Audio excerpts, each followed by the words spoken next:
Ngayong Semana Santa, inaasahan ang pagdagsa ng mga turista na maliligo sa dagat. Kaya todo ang paalala ng mga otoridad sa Pangasinan para iwas disgrasya. Si Odi Mamaril ng PIA Pangasinan para sa Balitang Pambansa.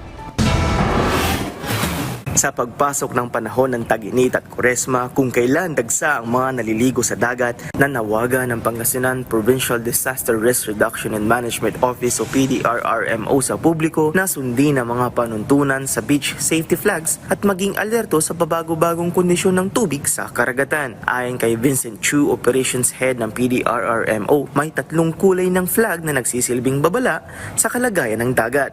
Ang berde ay nangangahulugang ligtas lumangoy, ang dilaw ay paalala na mag-iingat dahil posibleng may malakas na alon, at pula naman ay senyales na delikado ang tubig at hindi dapat lumangoy doon. Mga turista, actually hindi po nila gaanong gamay yung ibig sabihin po ng ating mga flags po na yan. So, ang ginagawa pa rin po namin until now is nag-roving pa rin po yung ating mga personnel para gustuhan yung ating mga beachgoers. Samantala, handa ang PDRRMO sa inaasahang dagsaan ng mga turista at nakastandby na rin ang mga emergency vehicles at mga responder team. Kasama rin sa mga paalalang pangkaligtasan ng pag-iwas sa pag-inom ng alak bago lumangoy at pag-iingat sa rip current. May mga nagro-rondang lifeguards dito na nagpapaalala na huwag pumunta sa mga malalalim na parte ng dagat, lalo na sobrang lakas ng hampas ng alon.